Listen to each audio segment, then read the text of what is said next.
All right, good morning. Great to have everyone here. Day to celebrate new beginnings for upwards to hopefully be around 27 newcomers, high school players. Really excited about this group of players that we're bringing in. Expected to be about 13 on defense and 14 on offense as of right now. But I would be remiss if I didn't. I just want to thank our staff for their relentlessness, for all their work in helping put together a top-notch recruiting class, building the program the right way with amazing people. And this isn't, obviously, as it goes without saying, that this isn't the last month or so that they've been working tirelessly. It's really several years in the making. And I'd also like to thank all of our players. You don't attract the quality of the people that this class represents, both as people and players, without, being a shining example of what we want, in our locker room and how we do what we do. And I always believe in young men in our locker room having a multiplier effect. And so several of our players, obviously, throughout the year have given their own testimonials to these recruits and their families, or certainly have hosted the players along the way. And so the players that don't have a lot of time, they've given their time to continue to help us build the program the right way. And they value that. That's part of that OU DNA and the brotherhood. That these guys are having an impact for years to come, even after they're long gone. So I would be, again, negligent if I didn't thank them and several of our current players' families as well. But really excited. We'll represent 15 different states as of right now with the high school kids, and the majority of those players, almost half the class coming from the state of Oklahoma and the state of Texas. And but really feel great about the lines of scrimmage.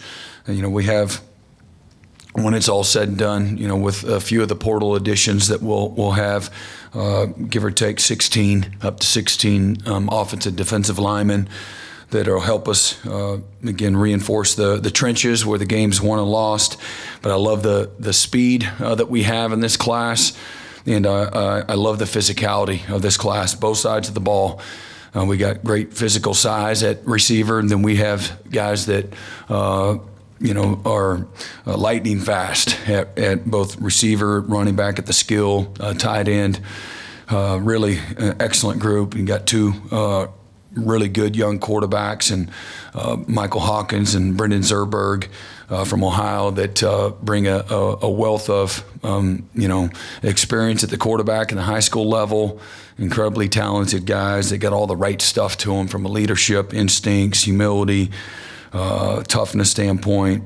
Really love the defensive line. I know we've talked about that as being, again, something that everything starts up front, as the saying goes, and it couldn't be more appropriate here with our own David Stone here from the state of Oklahoma via IMG, and Nigel Smith, Danny Okoye, Jaden Jackson, and Wyatt Gilmore, and Danny being another in-state product and from Tulsa. Really excited about that group of guys up front, combined with the guys that we're going to have coming back, transitioning, going into the SEC. We've got length, size, power. It's still a developmental game, but these are guys that have a tremendous foundation, already, and again been well coached. That's going to help in their transition as well. James Nesta, multi-sport guy that's going to play baseball, a pitcher. He throws over 90 miles an hour. Really appreciate the Coach Johnson and the baseball staff. They played a critical part in recruiting James as well, and giving him an opportunity to pursue both. But he looks like Danny Stutzman, except he's, instead of 235, he's about 215 right now, and but he's got great length and just a great frame and can run. And man, he'll smack you like a rattlesnake. Man, he is very explosive, natural, speedy contact hitter, great instincts, range. I think he can play all three linebacking positions. I love the secondary. Got a group of 7 in the back end that has tremendous versatility, physical stature, great instincts. Just good football players, whether it's the top player out of Kansas and Michael Boganowski or Eli Bowen, who's one of the best football players in America. It'll be really cool to have him along with his brother here in the secondary. But I'll be honest, and I told Peyton this a year ago, if you don't come, I'm still recruiting your brother. And I told Eli, even if we don't get your brother, I'm still coming after you. So, he's probably had as much ball disruption plays the last few years of any defensive back that I've seen. Just a great player. Jaden Hardy, he played everything, for his team there at the Lou in one of the best programs in the state of Texas. He can do it all, both sides of the ball. Just a very natural football player. His intelligence is beyond his years. Devon Jordan, right here out of our own Tulsa Union. His instincts, his ball skills, the things that he can do, his speed. Just a big-time player, and he's a big-time human being as well. Just an amazing young man. Jeremiah Newcomb, y'all remember Bobby Newcomb for Nebraska at the quarterback position. Really cool to there was a tremendous mutual respect for Bobby Newcomb, back in the day, and to see him now as a head coach in this great state of Arizona, and his son being one of the star players on their team. Again, a really committed young man that is just a natural DB and a ball hawk. Glad his dad didn't let him play much quarterback, even though he did play a little bit for their high school team. But Jeremiah brings so much to the table, just a natural skill set that's going to transition really well. Another local product, Michael Patterson McDonald, had a fantastic senior year. Really a disruptive safety that can do a lot with all the things that we like to do with our safeties. And then Reggie Powers comes from a great program there at Centerville High School. Is physically tough as a player that we signed in this class. You're looking on, again, up front, offensive line, Josh Isosa from Edmond Santa Fe, one of the best linemen in the state. Just a fantastic player. He's got size, athletic ability, great agility. He's really worked hard at his game and his development. Isaiah Autry from Mississippi, who's got great length to him and tremendous athletic ability. Just finished up at both the Mississippi-Alabama All-Star game, and then went down and competed really well down at Frisco in the All-American game as well. Eugene Brooks from the state of California, just a real natural, powerful guard, just great girth and size, really nimble, and he's got a great story about just his development, and he's lost 50 pounds over the last couple of years, and he's still a mountain of a man to really create a lot of opportunity for himself. He's got a great testimony.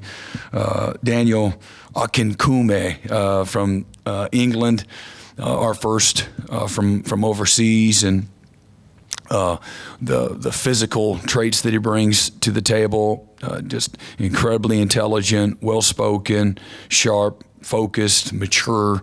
Really expect Daniel to come in here and make this place better right away. And just got a great, again, testimony as well, and a light inside of him that's really infectious. And then our last commitment, Eddie Pierre-Louis from, again, another product of Tampa Catholic, Coach McIntyre and their staff just doing an amazing job down there, teammate of Lewis Carter. And again, Eddie brings great natural size and power, great speed, sub 13 second, 100 meters for, 320 pound. If you saw him in person right now, you'd think he looks like a 3-year NFL vet defensive tackle. He's incredibly lean and loves to work out, and but just a great student, really a smart young man as well, and a brother that plays for the Buffalo Bills and went to the state of Florida. And again, Bill did a wonderful job of putting this group of linemen together. We've got a great group of receivers that have the versatility of size. In Zion Kearney and Ivan, Big Ivan from West Texas.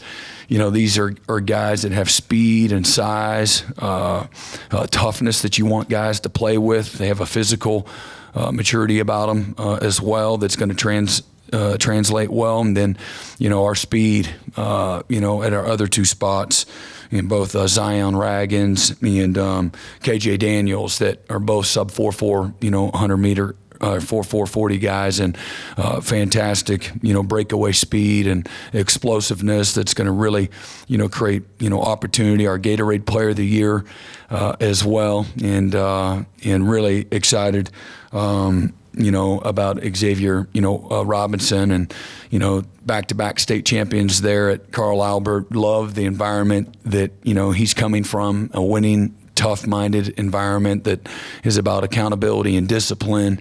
They get the most out of their guys, and so these guys understand, they're coming from Carl Albert, the standards that are expected, day in and day out. I think our first commitment was Newcomb, and again, our last commitment was Eddie Pierre Louise, and then one of our most important commitments was Devon Mitchell, and he's graduating from Los Alamitos High School via Allen High School there in Dallas. And again, he's got the size, the speed, the athletic ability, the versatility at that position that really is going to give us something that's unique in that tight end room, moving forward. Again, really excited about the group of guys, and we're certainly not finished, but that should be, we anticipate 27, 28 guys when it's all said and done. We'll see how that works out. And then upwards to 10, transfers. A year ago, I think we signed in January 42, 43 new scholarship players, and we'll be just south of that moving forward. I'd like to also, I know this is about, signing day, but it's also about, just, finishing up with Team 130 as we finished up our last practice yesterday morning in preparation for the Alamo Bowl. Really excited about where we're at in our preparation and what's ahead. The matchup against a really good Arizona team, an Arizona team that went 9-3 again, and they lost 2 games in overtime. One on the road at Mississippi State, one in triple overtime to Southern Cal, and they lost by a touchdown that came down to the last drive of the game to a 13-0 Washington team. So we got a tremendous opportunity, tremendous respect for the University of Arizona. I think they only have 8 players that have ever played in a bowl game. All 8 of them are transfers. First bowl game for them in 6 years, so they're going to be incredibly excited to play. I think they've got one player, left tackle, that's opted out, and everybody else for them will show up down in San Antonio. We've got, obviously we were there just a couple of years ago, a great win against the University of Oregon with Coach Stoops at the helm, and so a lot of memories in that regard. We only have 10 scholarship players that were in that game, and so a lot has changed since that time. But again, really looking forward to the hospitality and everything that the Alamo Bowl, the Valero Alamo Bowl represents is first class. And so our guys are really excited. They're going to have a few days off, and we'll get back together on the evening of the 23rd and then head on down on the 24th. Moving forward, our players, I'd like to congratulate them. We had 79 players finish the semester, 3 straight semesters of academic excellence. We averaged 3.0 GPA as a football team, and we had 79 players that had a 3.0 GPA or better, and that just you just don't look up and have that happen. That's culture, that's recruitment, that's nurturing, that's standards, and then that's the effort by our academic support staff. What an amazing job, that they do. And sometimes they don't get our players until after practice or after a long day, and so the things that they're able to do to motivate and challenge them is pretty special, and I don't take that for granted, but that's what it looks like to me. Nothing is more important in our program than helping these young men as they navigate their athletic careers, and that's what gets a lot of the headlines. Nothing's going to create more opportunity for them than having their degree, and so that that's the the number one purpose in this program, and we're not going to lose our way as we chase excellence on the field as well. It's got to be represented off the field. So that's what it looks like, and I'm really excited to announce that to you all as well. So with that, I'm going to open it up for questions. We'll get to as many as we can. We do need to be done by 11:10 for another event. So I'll start with Eric Bailey. Grant, you mentioned transfer portal. I just want to ask you, sometimes you have recruits that you may not get, but in the era of the transfer portal, how important is it to part those relationships with solid relationships, because you never know what will happen in the future? Well, I think people that you talked about not getting, I think sometimes what's reported and what actually whether or not there's a real pursuit can be two different things. So first of all, I would say that we're very intentional. We don't cast a big old net and throw it in the middle of the ocean and see what we get. We are very intentional, looking for the fit, looking for certainly positionally and what we're looking for from an athletic standpoint, a competitive standpoint, leadership standpoint, character standpoint, and again, how they're going to, come into this program and make a deposit, not just on the field, but make this place better. Do they bring value? And because I know, again, this can be very short relationships. Some of these guys will be here just for several months, but it's important to me that we find young men that are going to bring value to our locker room. And so in a very small window, as you alluded to, it's recruiting on steroids. Everything happens really fast. You got to use all your experience and connections and relationships to try to find out as much as you can about these young guys, because that's how I protect the culture of the program. And I'm very culture-centered, fit-centered.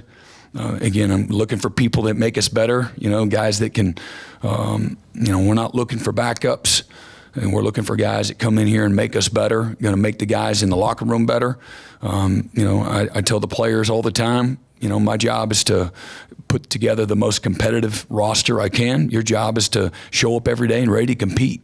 And if you don't like to compete, good luck when you leave college, because the real world gets even more competitive. And,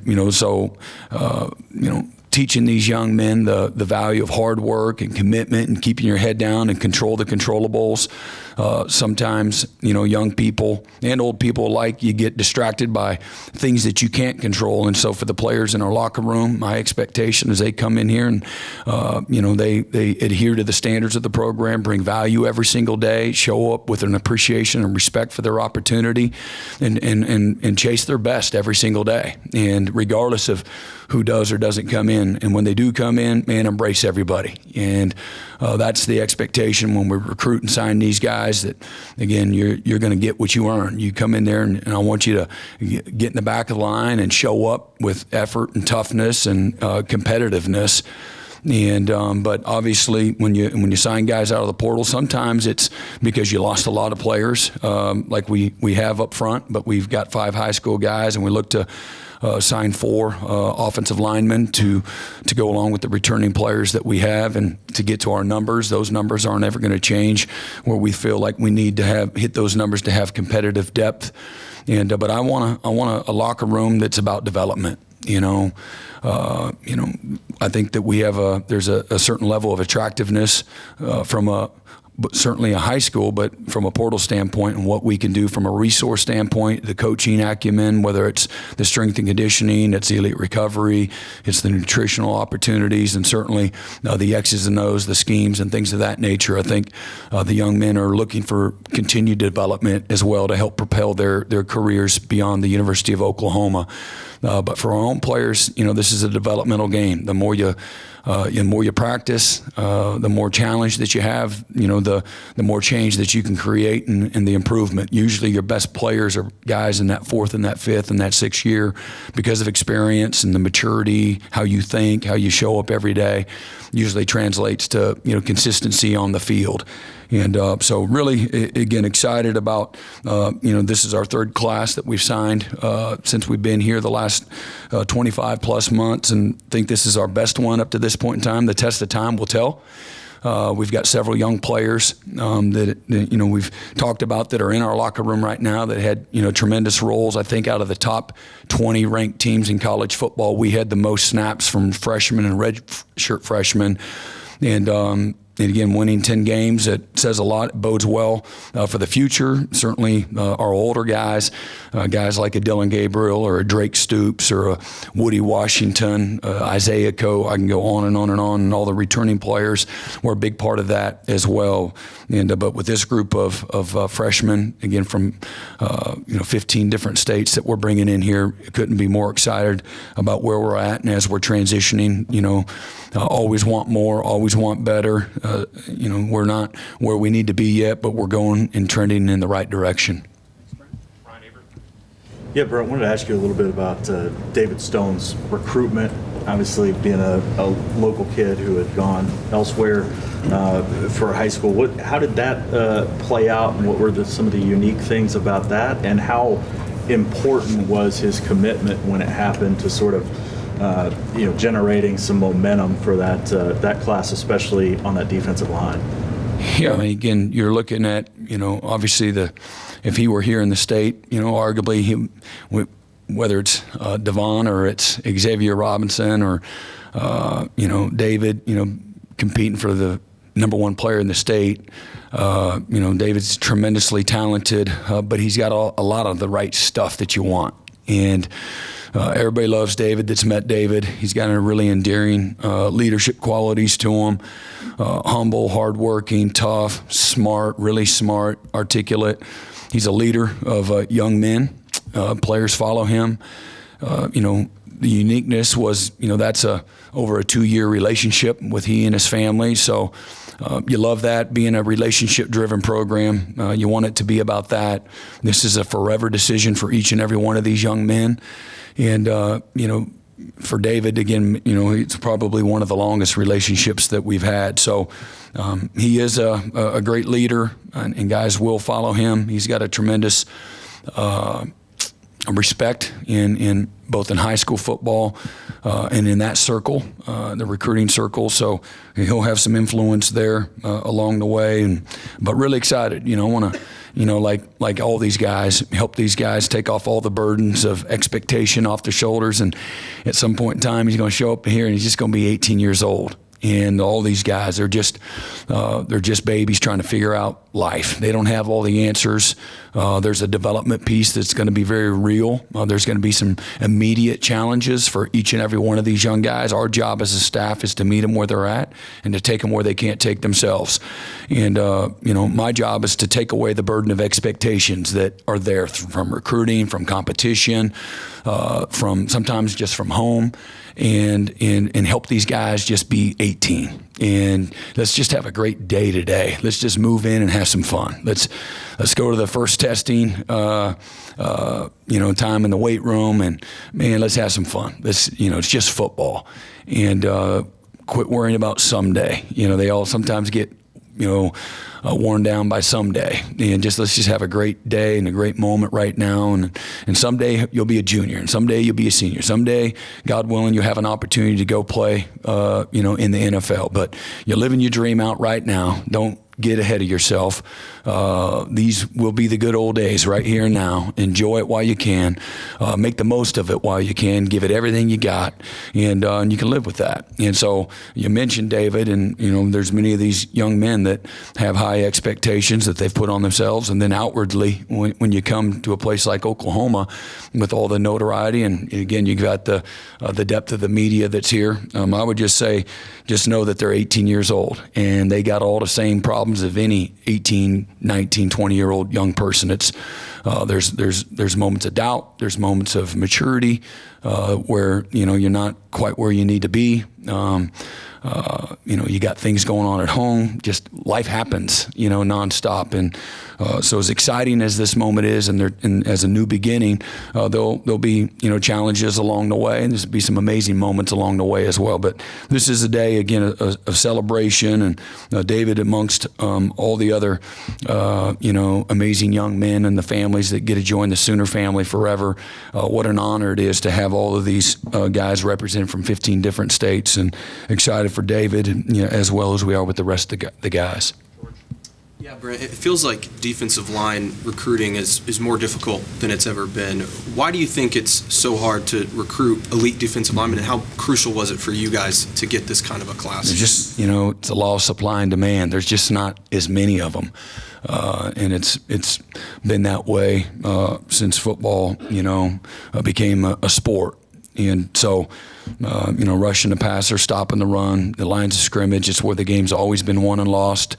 So that's not a new revelating thing, but there's just not as many of them, that are able to play at a really, really high level. And so there's a body, you're looking for certain, dynamics and, your length, your size, your power, your quickness,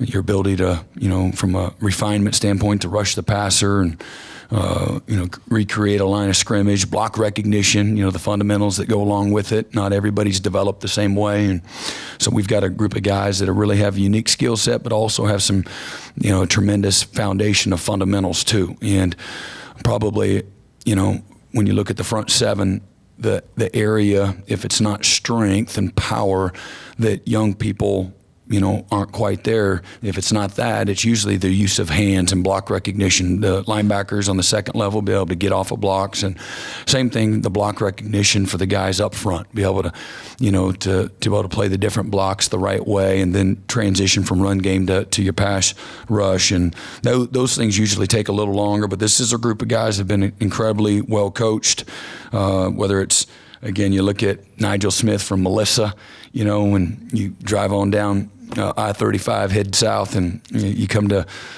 Melissa and the new stadium that's there. It's very reminiscent of what you saw Allen, Texas several years ago, and the commitment to football in the great state of Texas is a very real thing.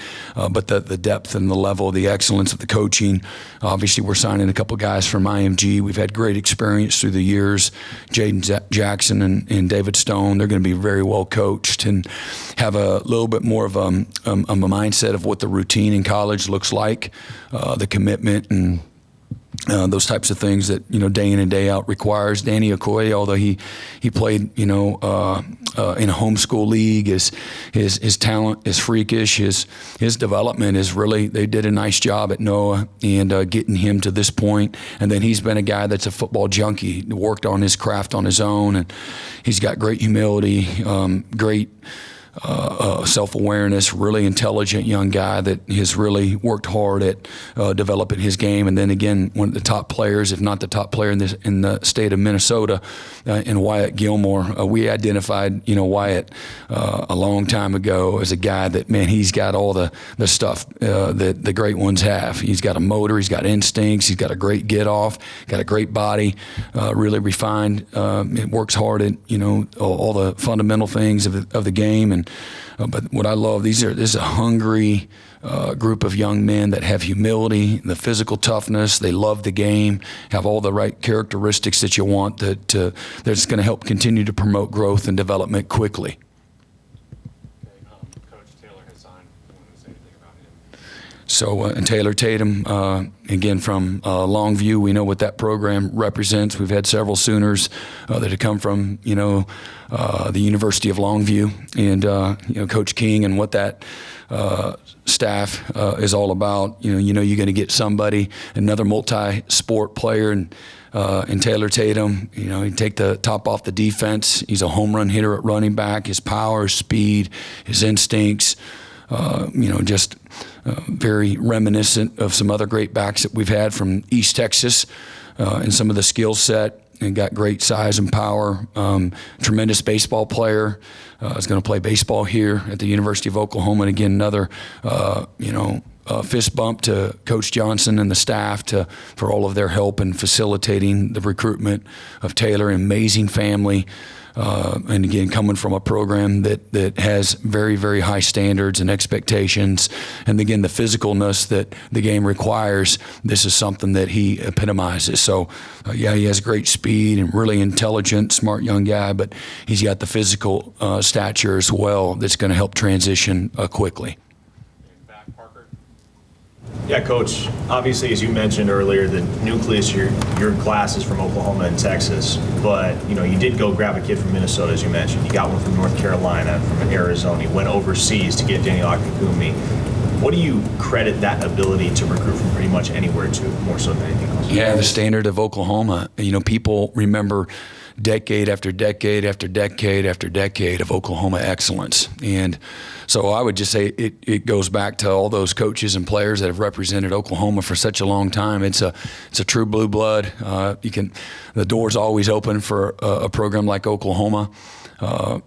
There's an attachment to Oklahoma that winning and excellence and development and toughness and championships that has been represented. And so that's the memory of everybody from coast to coast and now again, across seas, internationally as well. So there's an attachment, when you sign up to OU DNA or the Brotherhood, that these guys recognize the value of that.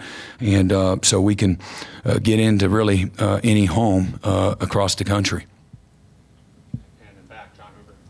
Brent, you mentioned the word intentional earlier and value.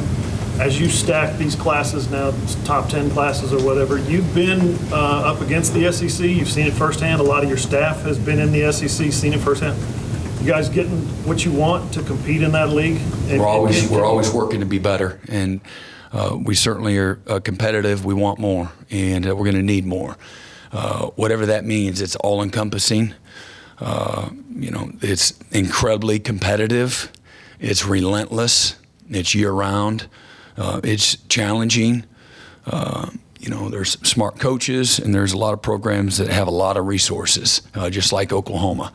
And so it's a very real competition, and one that isn't just going to go away. You're going to win some and not win some, but you need to win more than you lose. And so everybody here in the program, from the president all the way to the athletic director, and then everybody else, the recruiting staff, the coaches, the families, the players, everybody, there's a real commitment to it. I don't think there's anybody here that doesn't recognize, what's in front of us right now.